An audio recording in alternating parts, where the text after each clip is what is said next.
Everyone, welcome to जेडकेम chemistry classes. तो भाई आज का अपना टॉपिक है बहुत ही प्यारा सा, बहुत ही छोटा सा, बहुत ही सिंपल सा, जिसका नाम है श्रोडिंगर वेव इक्वेशन।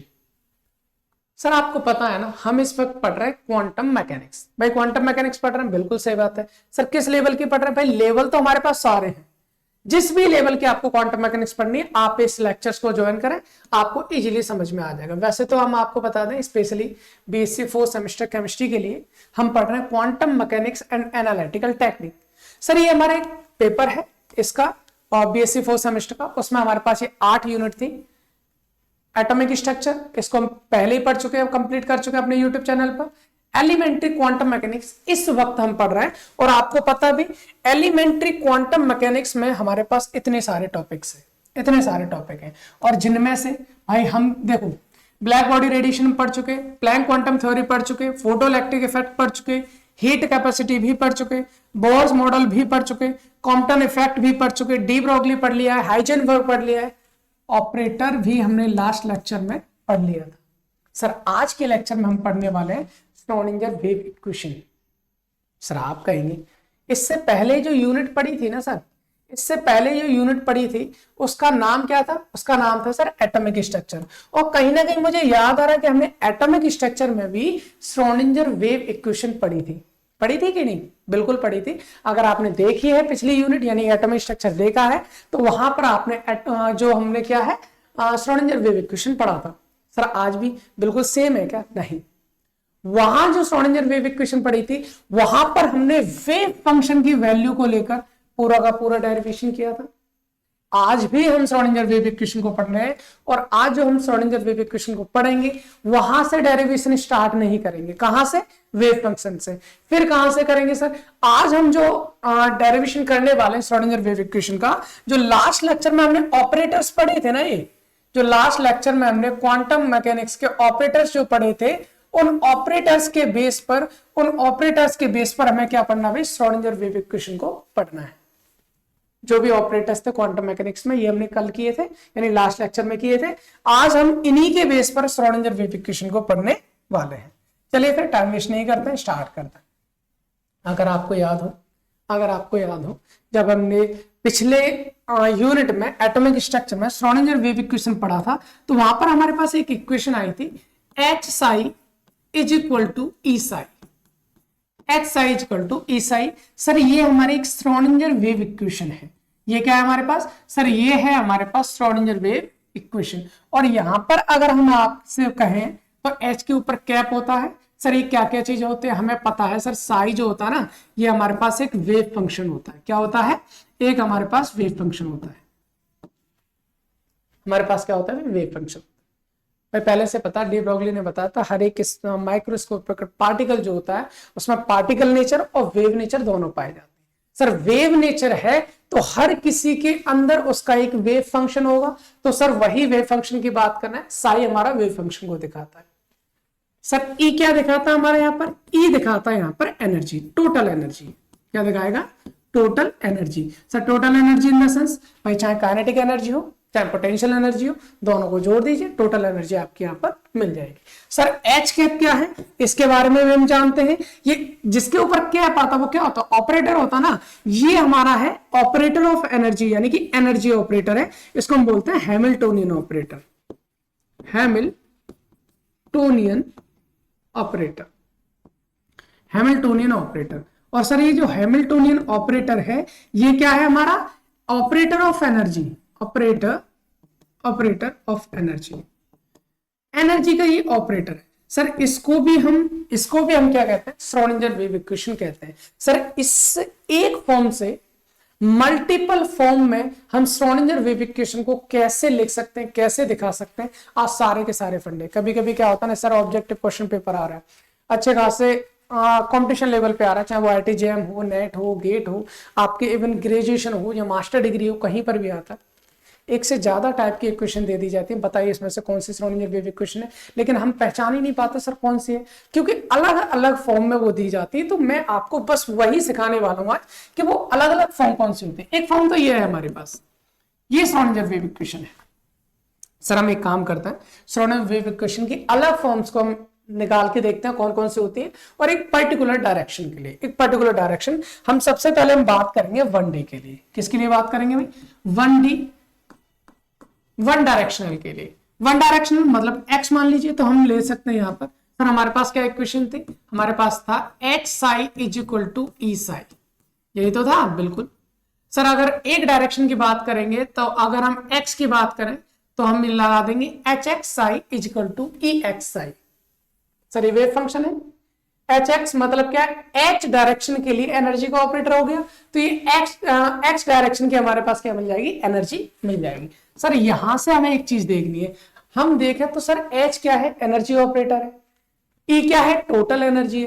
भाई टोटल एनर्जी जो होगी वो किसके बराबर होती है, kinetic energy plus potential energy. हमको पता, अगर हम बात करें यहां से टोटल एनर्जी जो होती है, टोटल एनर्जी जो होती है वो हमारे पास kinetic energy plus potential energy के बराबर होती है।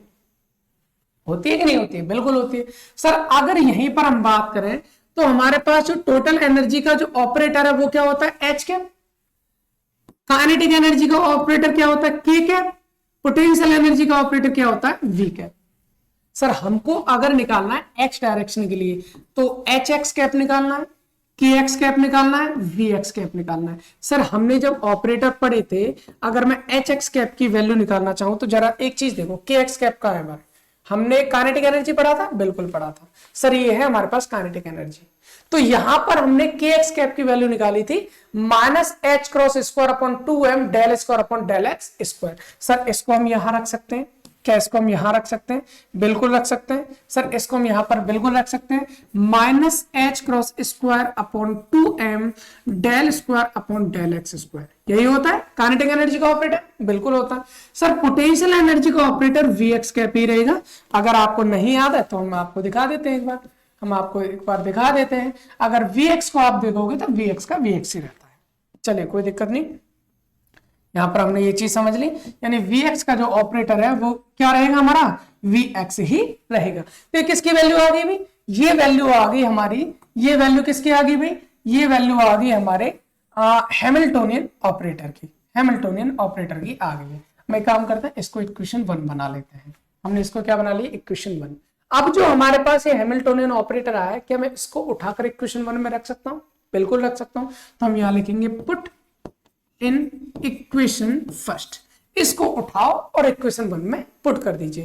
भाई इसको अगर इक्वेशन 1 में पुट करूंगा तो क्या बन जाना है यहां से, सर यहां से हो जाएगा हमारा minus H cross square upon 2m, बिल्कुल, del square upon del X square, ठीक है, प्लस वी एक्स।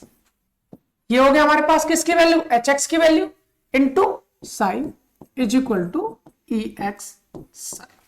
ये हो गया, ठीक है।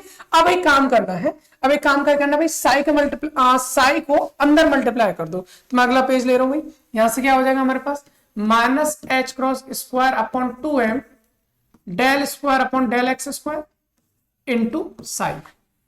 देखिए इस साई को इससे मल्टीप्लाई कर दिया, प्लस प्लस प्लस क्या हो जाएगा, plus V X into psi is equal to E X Sai.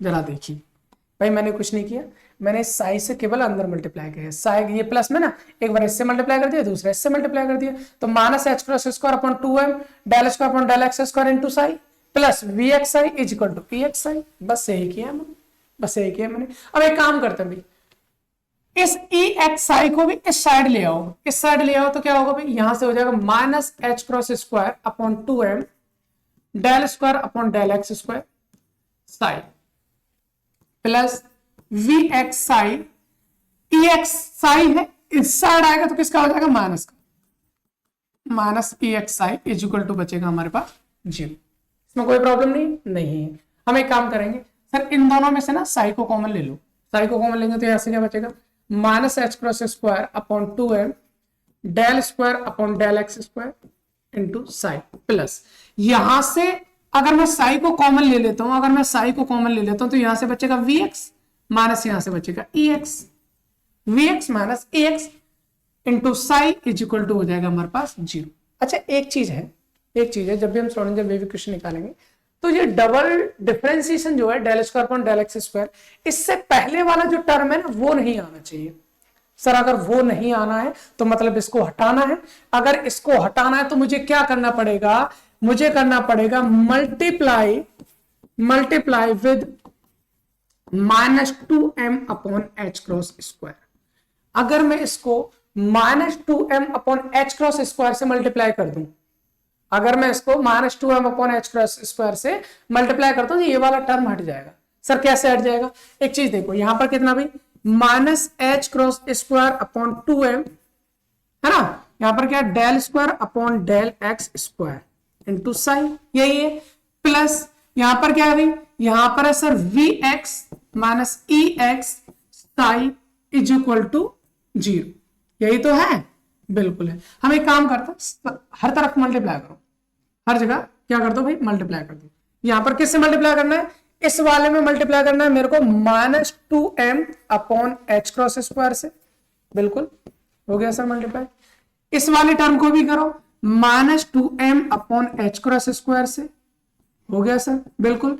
इसको भी करो -2m upon H cross square, सर हर टर्म को कर दो, हो जाना है, बिल्कुल हो जाना। अब एक चीज देंगे बड़े प्यार से, बहुत ही आसान तरीके से देखो, हम पहली बात तो माइनस से माइनस को कैंसिल कर सकते हैं, मल्टीप्लाई करें, माइनस माइनस प्लस हो जाएगा, बिल्कुल सर 2m से 2m कैंसिल हो जाएगा, h क्रॉस स्क्वायर से h क्रॉस स्क्वायर कैंसिल हो जाएगा। ये तो चीज समझ में आ रही है, बिल्कुल आ रही है। अब यहां से बचा क्या वो लिखो, सर यहां से बच रहा है मेरा del square upon del X square, बिल्कुल बच रहा है, इनटू साइन, ये भी बच रहा है, प्लस यहां पर क्या बचा है भाई, यहां पर तो कुछ नहीं बचा, -2m upon H cross square, यहां से बच्चा का vx minus ex psi is equal to, ये 0 से मल्टीप्लाई करेंगे 0 ही हो जाना। सर ये आ गई हमारे पास एक इक्वेशन, ये आ गई हमारे पास एक इक्वेशन, और एक बेहतरीन इक्वेशन आ गई है, एक बेहतरीन इक्वेशन आ गई है। इसको कहा जाता है, इसको कहा जाता है श्रोडिंगर वेव इक्वेशन।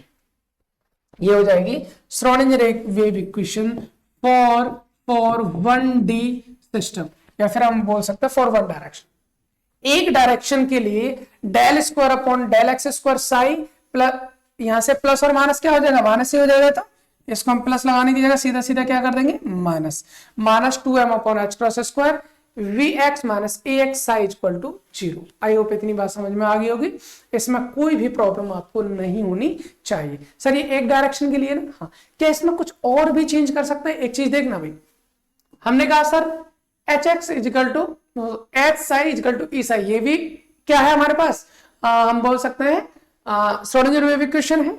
और जब इसको ड्राइव करके हम ये वाला फॉर्म लेके आए तो ये भी श्रोडिंगर वेव इक्वेशन है। आपको सर बुक्स में तो कुछ और टाइप से भी दिखी होती है, तो वो और टाइप क्या होता है उसको भी जान लेते हैं। भाई क्या इक्वेशन निकाली हमने, सर हमने निकाली del square upon del X square psi minus क्या है 2m upon H cross square vx minus ex psi is equal to 0, यही है। आप एक काम और कर सकते हो, एक काम क्या कर सकते हो, सर मैं ऐसे करूं del square upon del X square, del square upon del X square psi, इस माइनस की जगह अगर मेरे को प्लस लेके आना तो मैं एक काम कर सकता हूं, अगर मैं यहां से एक चीज सोचो, ये है 2m upon H cross square, ये तो रहेगा ही, vx माइनस ex है, अगर मैं इसको ex माइनस vx कर दूं, अगर मैं इसको उल्टा करूंगा तो यानी कि ये वाली वैल्यू प्लस की, ये वाली वैल्यू माइनस की, तो माइनस आगे कॉमन आ जाएगा, माइनस माइनस दोनों क्या हो जाएगा plus, psi equal to 0। Sir ये हमारी एक इक्वेशन आपको दिखाई देती है, ये भी हमारे पास क्या हो जाएगी, ये भी हमारे पास क्या हो जाएगी, एक श्रोडिंगर वेव इक्वेशन हो जाती है। ये भी हमारे पास क्या हो जाएगी, एक श्रोडिंगर वेव इक्वेशन हो जाएगी। आई होप समझ में आ रहा हो आपको। सर ये प्लस और माइनस का फंडा, प्लस और माइनस का फंडा, ये भी श्रोडिंगर वेव इक्वेशन है, ये भी श्रोडिंगर वेव इक्वेशन है। अंतर क्या है भाई, अंतर इतना, अगर vx माइनस ex है तो यह माइनस आएगा, अगर मैं ex माइनस vx कर देता हूं तो प्लस आ जाएगा।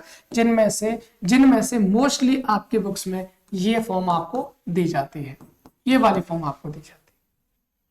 सर एक और चीज है, अब यहां से चेंजमेंट देखना, या अब यहां से चेंजमेंट देखना। सर चेंज किस चीज का देखना है, क्योंकि हमको पता होता है भाई, क्या पता होता है, ये जो h क्रॉस है ना, ये जो h क्रॉस है, h cross is equal to h upon 2 pi बताया था, बहुत बार बता चुके हैं हम। एच क्रॉस इक्वल टू कितना होता है एच अपॉन 2 पाई। क्या सर मैं यहां रख सकता हूं इसकी वैल्यू को? बिल्कुल रख सकता हूं, और रख दिया तो क्या होगा भाई, ये हो जाएगा del square upon del X square, ये तो रहेगा into sine, plus 2m upon क्या है H cross square. Sir H cross square equal to क्या होता है? एच क्रॉस का मतलब होता है एच अपॉन 2 पाई होता है, तो यहां से हम कर सकते हैं एच क्रॉस स्क्वायर कितना हो जाएगा एच स्क्वायर अपॉन 2 पाई का स्क्वायर, ये तो हो जाएगा, बिल्कुल हो जाएगा। सर इसको हम लिख सकते हैं एच स्क्वायर अपॉन 2 2 जा 4 पाई स्क्वायर, बिल्कुल सही बात है। तो यहां से एच क्रॉस स्क्वायर की जगह लिख सकते हैं एच स्क्वायर अपॉन क्या हो जाएगा 4 पाई स्क्वायर। 4 पाई स्क्वायर कहां पहुंच जाएगा? ऊपर पहुंच जाएगा 4 पाई स्क्वायर। सर यहां से क्या बचेगा E X minus V X psi equal to 0। अब यहां से निकाल सकते हैं del square upon del X square psi plus 2 4 जा 8 pi square M upon H square E X minus V X psi equal to 0। अब कहोगे सर बिल्कुल अभी थोड़ी सी समझ में आया है कि ये वाली इक्वेशन हमने बहुत बार देखी होगी, है ना, ये वाली इक्वेशन आपने बहुत बार देखी होगी। सर ये हमारे पास श्रोडिंगर वेव इक्वेशन होती है, del square upon del X square psi plus 8 pi square M upon H square E X minus V X psi equal to 0। I hope इतनी बात समझ में आई होगी। ये भी हमारे पास क्या होती है, एक श्रोडिंगर वेव इक्वेशन की फॉर्म होती है, एक श्रोडिंगर वेव इक्वेशन की फॉर्म होती है। आपको बहुत सारी इक्वेशंस दी जाती हैं, वहां पर पहचान ही नहीं होती, तो ये वहां पहचान करने का एक मात्र तरीका होता है, इतनी सारी फॉर्म्स कैसे निकाल सकते हैं। तो ये भी श्रोडिंगर वेव इक्वेशन, ये भी श्रोडिंगर वेव इक्वेशन, लेकिन ये किसके लिए भाई? फॉर 1D ओनली, ये केवल 1 डायरेक्शन के लिए है। सर अगर मान लीजिए हमको 2 डायरेक्शन के लिए चाहिए तो क्या करेंगे? तो कोई दिक्कत नहीं। अब यहां पर देख लीजिए कहानी, 1 डायरेक्शन 2 डायरेक्शन 3 डायरेक्शन।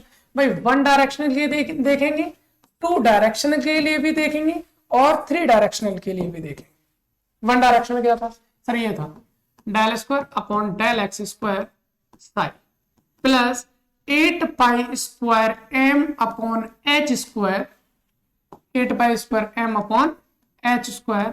यहां क्या था हमारा?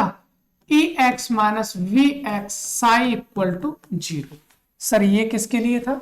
सर ये है हमारा फॉर 1D 1 डायरेक्शन, मतलब एक डायरेक्शन।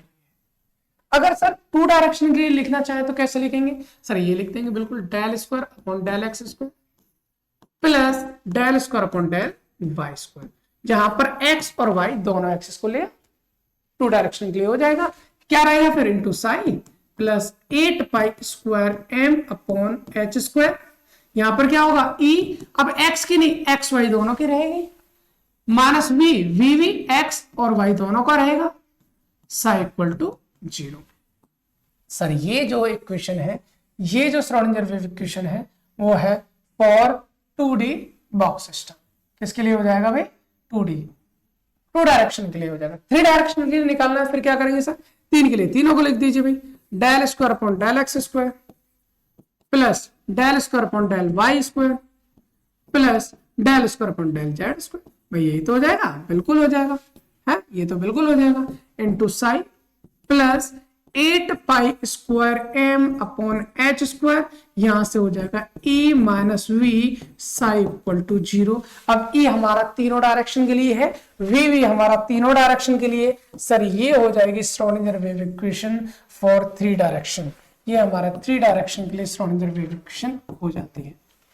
भाई आपको पता है del square upon del X square plus del square upon del Y square plus del square upon del Z square.